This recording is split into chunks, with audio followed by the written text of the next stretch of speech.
जीवन जीने की दृष्टि देने वाले, बोधि देने वाले अनंत उपकारी पूज्य विराट गुरुदेव को भाववंदन। जय हो। What is the purpose of life? ये प्रश्न अक्सर सभी को झंझोड़ता है।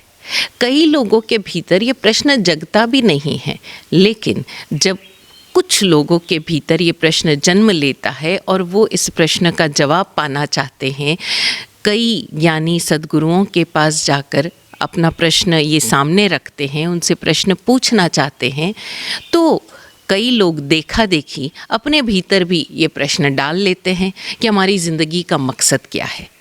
तो कुछ लोग डिप्रेस होकर ये प्रश्न अपने भीतर डाल लेते हैं कि हमारी ज़िंदगी, इस जीवन में आने का, इस मनुष्य जन्म का मकसद क्या है। अब ज़रा हम समझें कि हमारे आसपास कितनी बातें बिखरी पड़ी हैं।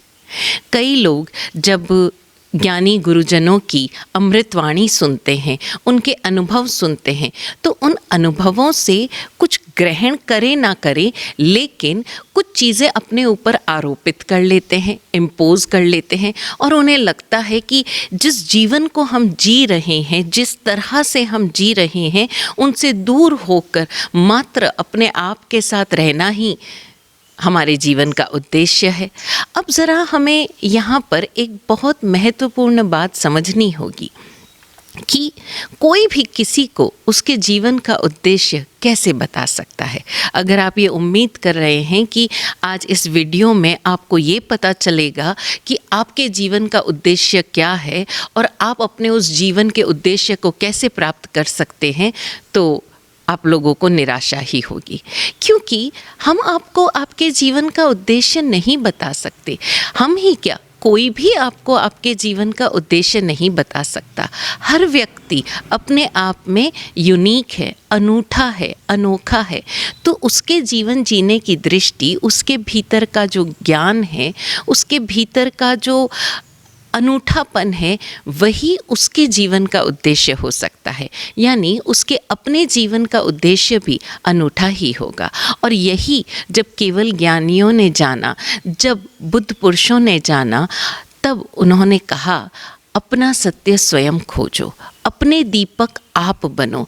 यहाँ तक कि स्वयं वे सिद्ध बुद्ध मुक्त हो गए, स्वयं केवल ज्ञानी हो गए, लेकिन उन्होंने कोई डूज एंड डोंट्स नहीं बताए। उन्होंने कोई एक निश्चित परिपाटी नहीं दी, एक निश्चित जर्नी नहीं दी कि भैया तुम इस तरह से चलोगे तो तुम अपने जीवन के उद्देश्य को प्राप्त हो जाओगे। हाँ, उन्होंने इतना ज़रूर कहा कि ये हमारा अनुभव रहा और तुम इस तरह से अपने जीवन में ये चीज़ों को छोड़ दो, मुक्त हो जाओ। अपने आप को जानने की यात्रा पर कुछ चीज़ों में तुम इंडल्ज ना हो, सावध्य में इंडल्ज ना हो, और अपने भीतर के संगीत को जानो। अब हम ज़रा समझें कि बाहर के शोरगुल को उन्होंने इंडल्ज होने के लिए या उसमें रमण करने के लिए उन्होंने मना किया, उस शोरगुल को यानी सावध्य को, लेकिन अपने वध्य को उपलब्ध होने के लिए उन्होंने तरीका मात्र इतना बताया कि जो तुम्हारे लिए अवध्य है, शोरगुल है, इम्पोज्ड है, आरोपित है, उसे छोड़ दो, तो तुम अपने भीतर के उस वध्य को, उस संगीत को उपलब्ध हो पाओगे। अब अगर हम आज के युवा पीढ़ी की बात करें और उन्हें ये बात समझाना चाहें, तो कहीं ना कहीं उन्हें लगता है कि ये सब तो फिलॉसफिकल बातें हैं, ये सब तो दर्शन की बातें हैं।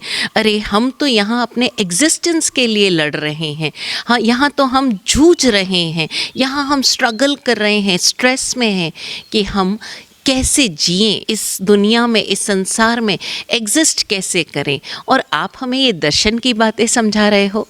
तो यहाँ उन्हें भी समझने की ज़रूरत है कि भाषा पर मत जाओ, इसके भीतर के हार्द को समझो।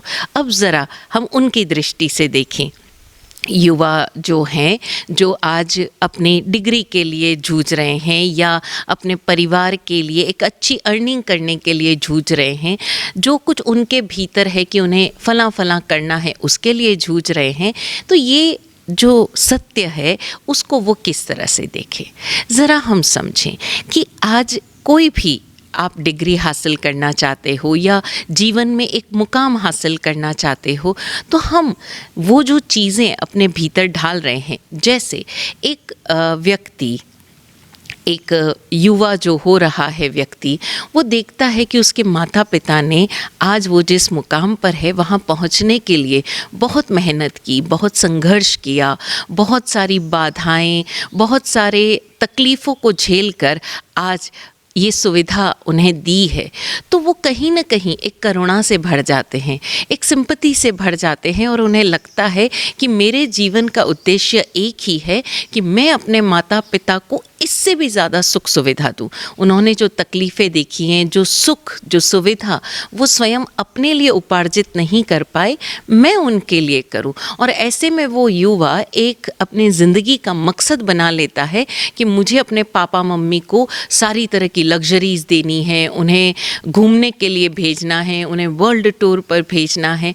माता पिता भी अपने उन तकलीफ़ भरे दिनों को अपने बच्चों के साथ साझा मात्र इसलिए करते हैं ताकि वो समझ पाए, उन सुविधाओं का मूल्य समझ पाए जो वो आज भोग रहे हैं। लेकिन कई बार बच्चे इसको इस तरह से ले लेते हैं कि अरे अरे, मेरे मम्मी पापा ने बहुत स्ट्रगल किया है तो मैं अपना सब कुछ झोंक कर बस उन्हें खुशी दूँ।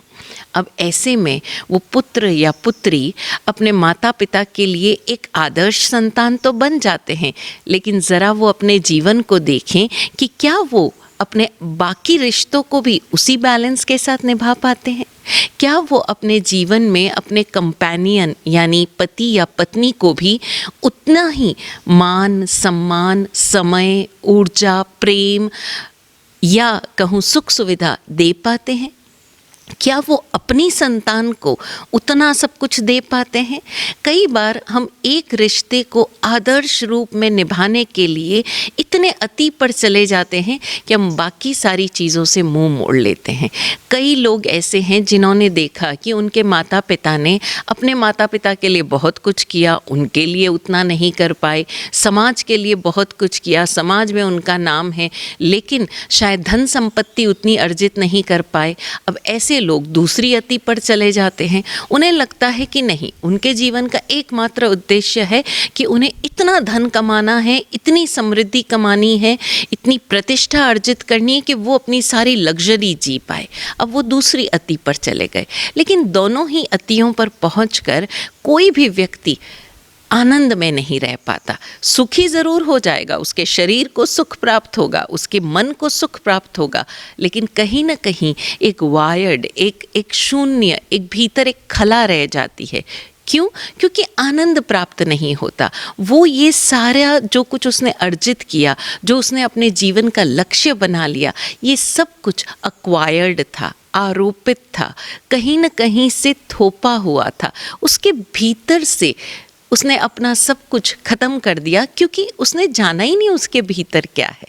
तो अब ज़रा हम समझें कि हम जो कुछ अर्जित करना चाहते हैं, यहाँ पर कोई आपको किसी के सामने जाकर प्रूव करने की ज़रूरत नहीं है, क्योंकि ये सारा कुछ जो कुछ हमने किया है ये हम प्रूव करने की कोशिश कर रहे हैं। अब ऐसे में एक सवाल और उठता है कि अगर हम वैसा जीते हैं जैसा हमारा मन कहता है या जैसा हमारे अंदर से उठ रहा है कि हम सारे बंधन तोड़ देंगे, हम सारी परंपराएं तोड़ देंगे और हम वैसे जिएंगे, चाहे वो समाज को मान्य हो चाहे ना हो, हम तो वैसा जिएंगे जो हमारे भीतर से उठ रहा है, हमारे अंदर जो है हम वैसा ही बाहर जिएंगे। लेकिन फिर यहाँ पर एक प्रश्न या मैं कहूँ कि एक बिंदु पर सोचने की आवश्यकता है कि जैसा आप जीना चाहते हो, जैसा आपके भीतर उठ रहा है, आप अवश्य जियो, लेकिन उसका प्रमाण किसी और से ना चाहो। आप क्यों फिर समाज से, अपने आसपास के लोगों को ये बताना चाहते हो,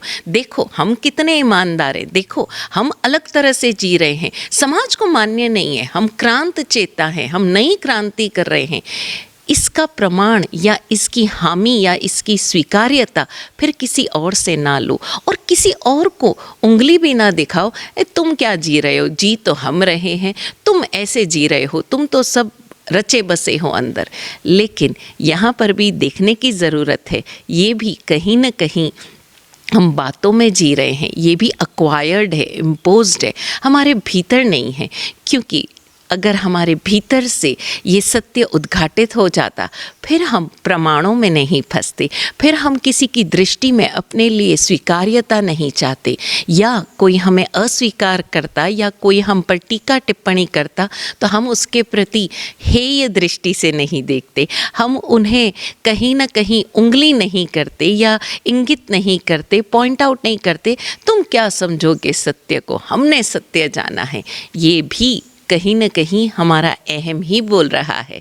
क्योंकि जो व्यक्ति अपने आप में मस्त रहना सीख जाता है, वो किसी के बताए से या किसी के नकारे जाने से उद्वेलित नहीं होता, दुखी नहीं होता, स्वयं को प्रमाणित करने का प्रयास नहीं करता, वो समाज में जाकर अपने लिए स्वीकृति नहीं चाहता, वो लोगों को ये नहीं कहेगा कि भैया देखो तुम हमें स्वीकार नहीं करते हो, क्यों? क्योंकि तुम तो खुद डिप्लोमैट हो। वो डिप्लोमेसी नहीं है, आप स्वयं अपने भीतर कहीं डिप्लोमैट हो, क्योंकि आप समाज से सुविधा तो चाहते हो, स्वीकार्यता तो चाहते हो, लेकिन आप उस सामाजिक तंत्र को स्वीकार करने के लिए तैयार नहीं। तो ज़रा हम अपने भीतर देखें कि हमारे जीवन का उद्देश्य क्या है। अब फिर प्रश्न वहीं का वहीं आ खड़ा हुआ कि क्या है हमारे जीवन का उद्देश्य।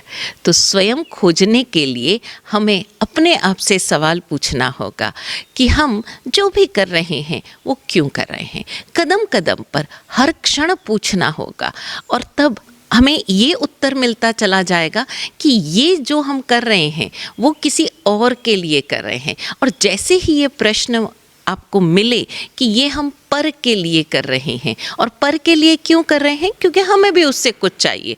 तो अगर ऐसा कुछ है जो आपकी उस आत्मिक योग्यता को कहीं निरावरित कर रहा है, या कहीं ना कहीं अगर आपको लग रहा है कि कुछ चीज़ें आपको संकुचित कर रही है, रोक रही है, आपको अपने होनेपन में जीने नहीं दे रही है, तो बड़े प्रेम पूर्वक ना उन्हें नकारो, ना उन्हें तानो, ना उन्हें अपने ऊपर बोझ की तरह ला दो।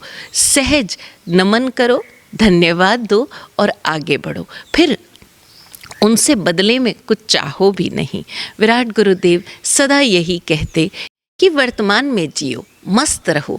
और उतना कहने का उनका जो गहरा मंतव्य रहा वो यही रहा कि किसी और की बातों को, भूत को, भविष्य को अपने ऊपर लाद कर मत जियो। इस क्षण में देखो, ये सृष्टि, ये फूल, ये प्रकृति, ये पेड़, ये आसपास के लोग तुम्हें सहयोगी महसूस हो रहे हैं या नहीं? तुम्हें मुस्कुराते हुए लग रहे हैं या तुम्हारे भीतर शंका आ रही है?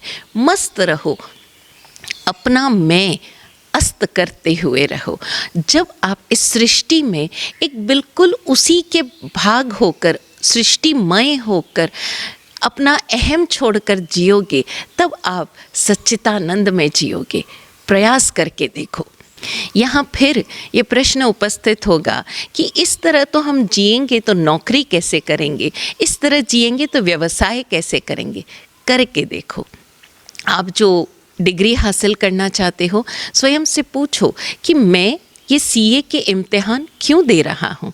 ये सीए के इम्तिहान, ये जो डिग्री है, मैं इसको क्या दे रहा हूँ और ये मुझे क्या दे रही है। क्या मैं लोगों के कहने से ये डिग्री कर रहा हूँ? और अगर मैं इस डिग्री को पाना चाहता हूँ तो उसके लिए क्या मैं अपने जो मेरी योग्यता है उसके अनुसार मैं इस विषय को पढ़ पा रहा हूँ, इस विषय को अपना फोकस दे पा रहा हूँ, इस विषय पर एकाग्र हो पा रहा हूँ, या मैं मात्र एक धकेले हुए दौड़ में स्वयं दौड़ रहा हूँ जिसमें मैं थक रहा हूँ, मेरी अपनी दृष्टि कोई विकसित हो ही नहीं रही है। और अगर मैं इस पढ़ाई को एंजॉय कर रहा हूँ, पढ़ने के बाद मैं थकता नहीं हूँ, सिंपल सा है, जो कार्य करते हुए आप थक रहे हो, रुको और अपने आप से प्रश्न करो, ये कार्य मैं क्यों कर रहा हूँ। क्योंकि अगर आप थक रहे हो तो ये एक संकेत है कि ये सब कुछ आप आरोपित रूप से कर रहे हो, एक्वायर्ड रूप से कर रहे हो। अगर आप क्षण में उपस्थित होकर, मस्त होकर पढ़ रहे हो, जॉब कर रहे हो, किसी की मदद कर रहे हो और आप हल्का फुल्का महसूस कर रहे हो, तो समझ लो आप क्षण में जीने के लिए तैयार हो रहे हो। आप वर्तमान को जी रहे हो, आप मस्त हो रहे हो। मस्ती करना नहीं है, मस्त रहना है। और ये मस्त रहने की जो कला है, धीरे धीरे आप स्वयं अपना एक अनूठा तरीका निकाल पाओगे और तब धीरे धीरे अपने पर्पस ऑफ लाइफ से रूबरू हो पाओगे। तब आप जान पाओगे कि मुझे भक्ति करने में आनंद आता है, मुझे ज्ञान मेरे भीतर उद्घाटित हो रहा है और उस ज्ञान को बांटने में आनंद आ रहा है। मेरी दृष्टि धीरे धीरे विशुद्ध हो रही है। अब मैं चीज़ों को सुंदर देखने का प्रयास नहीं कर रहा हूँ, या क्योंकि अगर मैं किसी को सुंदर बताऊंगा तो असुंदर भी बताऊंगा। अरे जो कुछ है वो सब है और मस्त है, सुंदर है, अच्छा है। सब कुछ अच्छा ही है और अच्छा ही होने वाला है। और तब हमारे भीतर वो मस्ती स्वयमेव उद्घाटित होती जाएगी और तब हम जान पाएंगे पर्पस ऑफ लाइफ। उसे कोई शब्द देने की आवश्यकता नहीं। आप और अधिक इस स्ट्रेस फ्री रहने की कला को, यानी इस आर्ट ऑफ रेस्ट को जानना चाहते हैं कि किस तरह हम इस आर्ट ऑफ रेस्ट में रहते हुए अपने जीवन के उद्देश्य को प्राप्त करें, तो आप ज़रूर हमसे संपर्क करें। इस तरह के वर्कशॉप्स चरम मंगल बहुत समय से आयोजित कर भी रहा है और आगे भी करता रहेगा। अगर आप चाहते हैं कि आप जिस क्षेत्र में हैं वहाँ ऐसे वर्कशॉप्स आयोजित हो, तब भी आप हमसे संपर्क करें। चरम मंगल विराट गुरुदेव की कृपा से, उनके बताए दिशा निर्देशों के अनुसार ऐसे वर्कशॉप से आपकी मदद करने के लिए सदैव तत्पर है। जय हो।